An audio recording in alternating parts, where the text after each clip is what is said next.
अस्सलाम वालेकुम एवरीवन, कैसे हैं आप सब? आई होप आप लोग सभी ठीक होंगे। अल्हम्दुलिल्लाह मैं भी बिल्कुल ठीक हूँ। आज आप लोगों के साथ बहुत ही मज़े के बनाना केक की रेसिपी शेयर करने वाली हूँ। बहुत ही इजी वे में मैं आप लोगों को आज बताऊंगी कि आप किस तरह से ये मज़ेदार सा केक घर पे तैयार कर सकते हैं। बहुत ही सॉफ्ट केक बन के तैयार होता है। तो चलिए आइए इसको बनाना स्टार्ट करते हैं। अच्छा जी, बनाना केक बनाने के लिए सबसे पहले हम बनाना लेंगे और इसको अच्छी तरह से मैश कर लेंगे। ज़रूरी नहीं कि आपके पास जो बनाना है वो फ्रेश वाले ही होने चाहिए, अगर थोड़े सॉफ्ट वाले भी हों तो आप वो भी यूज़ कर सकते हैं। मैं हमेशा क्या करती हूँ कि जो सॉफ्ट वाले होते हैं उसके साथ ही केक तैयार कर लेती हूँ, क्योंकि बच्चे जो हैं वो जो सही वाले बनाना होते हैं वो बच्चे खा लेते हैं और जो दूसरे हैं उनको बच्चे छोड़ देते हैं। तो मैं फिर उसके या तो कप केक्स बना लेती हूँ या फिर उसका केक बना लेती हूँ। तो बहुत हेल्दी केक ये तैयार होता है बच्चों के लिए। अच्छा, बनाना का जो साइज़ है वो काफ़ी छोटा लग रहा था मुझे, इस वजह से मैंने 3 बनाना ले लिए। अगर आपके पास लार्ज वाले हों तो फिर 2 ही काफ़ी होंगे। तो 2 बनाना आपने ले लेने, अच्छे से मैश कर लेने हैं। अच्छी तरह से इसको मैश कर लेना है, इसका एक स्मूथ सा पेस्ट बना लेंगे। अब हम एक बोल लेंगे और उसमें ये सारा पेस्ट डाल देंगे। अच्छा, अगर इसमें कोई थोड़े बहुत चंक्स भी रह जाएं तो कोई मसला नहीं है, आपने इस चीज़ की टेंशन नहीं लेनी कि इसका बिल्कुल फाइन पेस्ट होना चाहिए। तो कोई मसला नहीं, हल्के फुल्के से चंक्स रह भी जाते हैं। अब हम इसमें 2 अंडे शामिल कर देंगे और अंडे जो हैं वो रूम टेम्परेचर के होने चाहिए। फ्रिज वाले ठंडे अंडे इस्तेमाल करेंगे तो केक अच्छा नहीं बनेगा। जो टिप्स मैं साथ साथ दे रही होती हूँ बस उसको फॉलो किया करें। रेसिपी को बनाना बहुत ज़्यादा आसान होता है, लेकिन जो टिप्स होती हैं अगर उनको फॉलो ना किया जाए तो फिर वही जो गलतियाँ होती हैं उसकी वजह से केक जो है वो अच्छा नहीं बनता। तो जो बातें साथ साथ बता रही होती हूँ बस उस पर फोकस किया करें। अच्छे से इस पेस्ट के साथ हम बनाना को मिक्स कर लेंगे। इस केक को बनाने के लिए बिल्कुल भी हमें किसी भी इलेक्ट्रिक बीटर की भी ज़रूरत नहीं है। हैंड विस्क के साथ ही हम इसको मिक्स कर लेंगे। अच्छा जी, जिन लोगों को ये लगता है कि इलेक्ट्रिक बीटर के साथ ही ये चीज़ें ठीक बनती हैं और अच्छा रिजल्ट मिलता है, तो ऐसी बात नहीं है। इलेक्ट्रिक बीटर के साथ बस ये होता है कि टाइम थोड़ा कम लगता है, तो जल्दी से बस इसको बीट करना होता है। और हैंड विस्क के साथ ये है कि थोड़ा सा टाइम ज़्यादा लगता है, लेकिन रिज़ल्ट आपको सेम ही मिलते हैं। बस आपकी मिक्सिंग पर डिपेंड करता है कि आपने अच्छे से मिक्सिंग की हो। अदरवाइज़ ये चीज़ जो है वो मैटर नहीं करती कि इलेक्ट्रिक बीटर हो तो वो ज़्यादा बेस्ट है या हैंड विस्क है तो वो बेस्ट नहीं है। दोनों चीज़ें ही अच्छा वर्क करती हैं, डिपेंड आपके काम करने पे करता है कि आप किस तरह से वर्क कर रही हैं। अगर आपकी चीज़ों की मिक्सिंग अच्छी नहीं है तो इलेक्ट्रिक बीटर का भी जो है ना वो रिज़ल्ट आपको ख़राब ही मिलेगा। अच्छे से मिक्सिंग करनी है। अभी मैंने इसमें 1 कप पिसी हुई चीनी ऐड कर दी है। घर की जो नॉर्मल पिसी हुई चीनी होती है वो आपने डाल देनी है। कोशिश करें आप हैंड विस्क के साथ अगर काम कर रहे हो तो कोशिश किया करें कि पिसी हुई चीनी यूज़ करें। पाउडर शुगर जल्दी मिक्स हो जाती है, जो नॉर्मल चीनी होती है फिर उस पर आपको टाइम बहुत ज़्यादा लग जाएगा उसको डिज़ोल्व करने में। अगर उसको अच्छे से फिर आप डिज़ोल्व नहीं करते, चीनी के चंक्स जो होते हैं वो अंदर रह जाते हैं। तो जब हम केक को राइस करने के लिए रखते हैं तो जो चीनी होती है ना वो उस वक्त मेल्ट हो रही होती है और केक का जो रिज़ल्ट है वो ख़राब हो जाता है। तो कोशिश करें कि जब अगर आप हैंड विस्क का यूज़ कर रहे हैं तो फिर आपने पिसी हुई चीनी का इस्तेमाल करना है ताकि वो जल्दी इसमें हल हो जाए। 2 अंडे हमने लिए थे, 3 बनाना लिए मैं आपको बार बार बता रही हूँ कि जो बनाना है अगर आपके पास बड़े साइज़ का है तो फिर आपने 2 बनाना लेने हैं। इसलिए कि जो रेसिपी मैं आपको दे रही हूँ, जो मेजरिंग आपको बता रही हूँ वो सिर्फ 2 बनाना के साथ ही ये वाला केक बेस्ट बनता है। अगर बनाना की मिकदार को और ज़्यादा बढ़ाते जाएंगे फिर जाहिर है आपका जो बैटर है वो थिक होना शुरू हो जाएगा। तो 2 बनाना की रेसिपी ही आप अपने माइंड में रखें, लेकिन अगर आपको लगे कि बनाना बहुत ज़्यादा छोटे हैं तो फिर आप बनाना 3 कर सकते हैं। उसके बाद 2 अंडे लिए, उनको अच्छी तरह से हैंड विस्क के साथ ही विस्क कर लिया। 1 कप हमने चीनी ऐड कर दी, आधा कप हमने इसमें ऑयल शामिल कर दिया। इन सारी चीज़ों को अच्छी तरह से हमने मिक्स कर लेना है और अंडों की स्मेल ना आए इस वजह से हमने इसमें वनीला एसेंस शामिल कर देना है। हैंड विस्क को मैंने हटा दिया था। अब हम इसमें ड्राई इंग्रेडिएंट शामिल कर देंगे। अच्छा जी, ड्राई इंग्रेडिएंट में हम डालेंगे 2 कप मैदा, 1 टीस्पून बेकिंग पाउडर और हाफ टी-स्पून बेकिंग सोडा। एक दफ़ा रिपीट कर देती हूँ, 2 कप मैदा लेंगे और इसमें 1 टीस्पून बेकिंग पाउडर ऐड करेंगे, half T-spoon baking soda add करेंगे। अच्छी तरह से आपने छान के शामिल करना है और एकदम से 2 कप ही नहीं ऐड कर देने। पहले 1 कप ऐड करेंगे मैदे का, तो उसको अच्छे से हम मिक्स करेंगे। उसके बाद हम दूसरा कप मैदे का शामिल करेंगे। अगर एकदम से दोनों कप ऐड कर देंगे, एक तो मिक्सिंग में मुश्किल होगी और दूसरा ये कि अच्छे से मिक्स नहीं हो पाएगा। मैं आप लोगों को एक चीज़ जो है वो क्लियर कर दूं आज कि जब भी आपने मिक्सिंग करनी हो इस मेथड से किया करें। पहले फोल्ड किया करें, फिर सेंटर से कट किया करें। इस तरीके से जब हम मिक्सिंग करते हैं तो सारी चीज़ें जो होती हैं वो बैलेंस होके मिक्स होती हैं। अगर हम उल्टे सीधे चम्मच चलाएंगे तो फिर इसमें जो चीज़ें हैं वो लेवल से मिक्स नहीं हो पा रही होती। तो जब केक तैयार होता है तो कहीं से फूलता है, कहीं से नहीं फूलता और उसके रिज़ल्ट बिल्कुल अच्छे नहीं आते। जो चीज़ें हम पैसे दे के सीख रहे होते हैं वो यही चीज़ें होती हैं। बेकिंग करना बिल्कुल भी मुश्किल नहीं है, बस ये छोटी छोटी चीज़ें होती है जिसका हमने ख्याल करना होता है। दूसरी अहम बात ये कि जब भी आपने बेकिंग पाउडर डालना हो केक बनाते वक्त तो आपने उसकी डेट को ज़रूर चेक कर लेना है।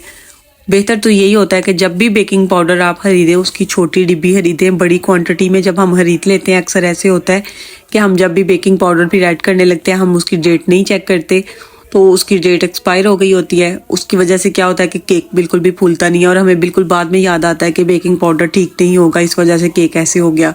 तो बेहतर यही होता है कि इतनी मेहनत की होती है, इतनी चीज़ें हमने इसमें ऐड की होती हैं तो सब कुछ वेस्ट जाता है, हमारी मेहनत सारी बेकार जाती है।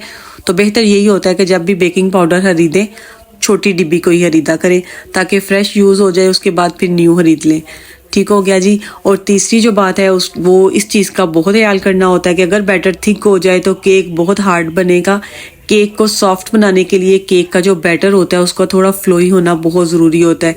अगर आपको लगे कि आपका बैटर थोड़ा थिक है, जैसे अभी मुझे फील हुआ कि मेरा बैटर थोड़ा थिक लग रहा है, तो इसको थोड़ा सॉफ्ट करने के लिए हमने इसमें थोड़ा सा दूध ऐड कर दिया। और दूध जो ऐड करना है आपने उसके लिए ख्याल करना है कि दूध जो है वो रूम टेम्परेचर पे होना चाहिए। अगर आपके पास फ्रिज में पड़ा हुआ ठंडा दूध हो आप उसको हल्का सा नीम गर्म कर लें तो वो शामिल करें। थोड़ा थोड़ा करके दूध शामिल करें और इसकी हल्के हाथ से मिक्सिंग करते जाएं। जब आपको लगे कि आपका बैटर अब थोड़ा फ्लोई सा और रनी सा हो गया तो तब आपने इसको मोल्ड में ट्रांसफ़र करना है। अच्छा, बहुत ज़्यादा आपने इसको रनी नहीं कर देना, बस आपने सॉफ्ट रखना है। ये देखें जैसे अभी मैं आपको दिखा रही हूँ, तो अभी इसमें थोड़ी सी और कसर है, हम थोड़ा सा दूध और ऐड करेंगे और अभी लास्ट में मैं आपको इसकी कंसिस्टेंसी दिखाऊंगी कि ये किस तरह से होना चाहिए। बहुत पतला बैटर नहीं होना चाहिए, बस इस तरह का बैटर होना चाहिए कि जब हम इसको ऊपर उठाएं तो ये एक ही लेयर में गिर के वापस नीचे आए। ये नहीं कि एक पतले पानी की तरह इसकी लेयर हो जाए, उस तरह से नहीं होना चाहिए। और ये भी नहीं होना चाहिए कि जब आप इसको ऊपर उठाएं तो ये स्टेप बाय स्टेप नीचे गिरे। तो इस तरह से नहीं आपने करना, आपने इसकी अच्छे से मिक्सिंग करनी है और लास्ट में आपने इसको ऐसे थ्रो में देखना है। एक ही थ्रो में जब आपका बैटर नीचे गिर रहा होगा तो इसका मतलब ये है कि आपका बैटर बहुत अच्छे से तैयार हो चुका है। जैसे अभी मेरा बैटर बहुत अच्छे से रेडी हो चुका है। तो मैंने 15 मिनट पहले ओवन को ऑन कर दिया था। 180 डिग्री पे मैंने ऑन करके रखा था 15 मिनट के लिए और 180 पे ही मैं उसको अभी रहने दूंगी और 35 मिनट के लिए मैं इस केक को बेक करूंगी। केक तैयार करते वक्त या बिस्किट तैयार करते वक्त जो ओवन का टेम्परेचर होता है वो बहुत ज़्यादा मैटर करता है। अगर आप लोग बिगनर्स हैं, आपको पहले आपने कभी बेकिंग नहीं की, तो आपको डरने की बिल्कुल भी ज़रूरत नहीं। आप 1 से 2 दफ़ा ट्राई करेंगी आपको बिल्कुल अच्छे से समझ आ जाएगी। मुश्किल कुछ नहीं होता, बस आप ट्राई करेंगी 1-2 दफ़ा तो फिर ये है कि आपके अंदर थोड़ा कॉन्फिडेंस आ जाएगा बनाने का, तो आप बहुत अच्छे से चीज़ों को तैयार कर सकती हैं। अच्छा, मेरे पास थोड़े अखरोट थे, वो मैंने इसके ऊपर डाल दिए। सर्दियाँ हैं, सर्दियों में कोई भी ड्राई फ्रूट आपके पास हो आप उसको डाल सकती हैं। तो देखिए मैंने बहुत अच्छे से इस केक को बेक कर लिया है। 35 मिनट मुझे लगे थे, तो मैंने इसको इसमें थोड़ी सी स्टिक इंसर्ट करके चेक कर लिया था, ये बहुत अच्छे से बेक हो गया। अच्छा, आप सोच रहे होंगे कि इसको कलर ऊपर से कैसे गोल्डन आ गया है। ऊपर से इसका कलर बिल्कुल येलो ही था, लेकिन मेरा आज दिल कर रहा था कि इसको थोड़ा ऊपर से भी कलर देती हूँ। तो फिर मैंने लास्ट में क्या किया कि ऊपर वाला रॉड ऑन करके इसको हल्का सा ब्राउन कलर मैंने ऊपर से भी दे दिया। तो वो यकीन करें बहुत ही शानदार लग रहा था। एक तो देखने में भी बहुत प्यारा लग रहा था, दूसरा ये कि इसका टेस्ट और इसका जो खुशबू है इसकी वो बहुत ज़बरदस्त थी। आपने जब भी इस केक को ट्राई करना है मुझे फीडबैक ज़रूर देना है। आपने नॉर्मल जो केक टी केक बनाते हैं उसके फ्लेवर आप देखेंगे। और ये जो बनाना केक का फ्लेवर होता है ना, ये बहुत ज़बरदस्त होता है। एक तो इसका फ्लेवर, दूसरा इसकी खुशबू बहुत तेज़ होती है। बहुत मज़े का ये केक लगता है सर्दियों में स्पेशल। और अगर आप चाहें तो इसके अंदर भी कोई ड्राई फ्रूट ऐड कर सकते हैं, अखरोट वगैरह, लेकिन मैंने इसके टॉप पे ही डाले थे। अभी मैं आपको इसकी बेस दिखाती हूँ। बहुत ही शानदार ये केक तैयार हुआ था, सॉफ्ट सा। और नीचे से भी आप देख सकते हैं इक्वल ही इसको कलर मैंने दे दिया है। जैसे नीचे से था उसी तरह से ऊपर से भी इसको लाइट सा गोल्डन सा कलर दे दिया था। सॉफ्टनेस आप देख सकते हैं, आपको वीडियो में देख के भी थोड़ा आइडिया हो जाएगा कि कितना सॉफ्ट ये केक तैयार हुआ था। अभी बहुत ज़्यादा गर्म था। मैंने तो वीडियो बनानी थी, इस वजह से मैं आपको अभी कट करके दिखा दूंगी। लेकिन जब आप घर में बनाएंगी तो फिर आप इसको ठंडा करके तो फिर कट करिएगा। 1 मंथ के लिए आप इस केक को स्टोर करके रख सकते हैं। अच्छा, पहले भी जब मैंने टी केक की रेसिपी दी थी तो बहुत से डीएम्स आए थे मुझे कि टी केक को किस तरह से स्टोर कर सकते हैं। तो जिन लोगों को नहीं पता उन लोगों को बता दूं कि बहुत इजी होता है टी केक को स्टोर करना। आप कोई जिप लॉक बैग ले लें या आप कोई एयर टाइट जार ले लें। आप केक की कटिंग करके भी इसको स्टोर कर सकते हैं, और अगर आप पूरे केक को इस तरह से भी स्टोर करना चाहते हैं तो वो भी आप कर सकते हैं। आपने बस क्या करना है कि आपने कोई जिप लॉक बैग लेना है या एयर टाइट जार लेना है, उसमें इसको डाल के फ्रीज़र में रख देना है। नीचे फ्रिज में आपने नहीं रखना, फ्रीज़र में आपने इसको स्टोर कर देना है अगर आप इसको लॉन्ग टाइम के लिए स्टोर करना चाहती हैं। तो फिर जब भी अगर आपके घर पे कोई गेस्ट आता है या आपने खुद घर पे इसको यूज़ करना है तो फिर आपने इसको निकालना है। जितना आपको चाहिए होगा आप उतना निकाल लें। और माइक्रोवेव में अगर आप इसको 30 से 40 सेकंड के लिए भी गर्म करती हैं तो बहुत फ्रेश टेस्ट देगा। बिल्कुल ऐसे लगेगा कि अभी आपने केक बनाया है, और इसकी खुशबू भी वैसे ही रहेगी और इसका जो टेस्ट है वो भी बिल्कुल वैसे ही रहेगा। ये केक बिल्कुल भी ख़राब नहीं होते अगर आप इसको फ्रीज़र में स्टोर करते हैं तो बहुत फ़ायदा होता है। आप अपने घर पे बेकरी खुद तैयार करके उसको स्टोर किया करें और इसी बेकरी को यूज़ किया करें। अच्छा, बजट फ्रेंडली होने के साथ साथ आपको इसका एक ये भी फ़ायदा है कि आप अपने हाथों से साफ़ सुथरे तरीके से, साफ़ सुथरे किचन में आप अपने लिए अगर इस तरह की चीज़ें बनाते हैं तो इससे बेहतर फिर आपके लिए, आपके बच्चों के लिए क्या चीज़ हो सकती है। मेरी पूरी कोशिश होती है आप लोगों के साथ आसान से आसान रेसिपी शेयर करूं ताकि आप लोग उसको फॉलो करें और अपने बच्चों के लिए इस चीज़ को जो है वो घर पे ही फॉलो करें कि बच्चे जो हैं वो बाहर की चीज़ें ना खाएं, बाहर की चीज़ों को बच्चे अवॉइड करें। अगर आप चाहें तो आप देसी घी में भी इसको यूज़ कर सकते हैं, इन चीज़ों को बना सकते हैं। और मैदे की जगह आप जो घर का जो नॉर्मल आटा होता है वो भी यूज़ कर सकते हैं, तो फिर ये और ज़्यादा हेल्दी वर्जन में हो जाएगा। तो बस जी, आई होप आपको आज की वीडियो अच्छी लगी होगी। अगर अच्छी लगी हो तो प्लीज़ वीडियो को लाइक करने के साथ साथ अपने फ्रेंड्स एंड फैमिली में शेयर भी किया करें ताकि उन लोगों को भी फ़ायदा हो सके। और मेरी वीडियोस के साथ कनेक्ट रहने के लिए प्लीज़ चैनल को सब्सक्राइब करें। मिलूंगी इंशाल्लाह नेक्स्ट किसी और अच्छी सी वीडियो में। अल्लाह हाफिज़।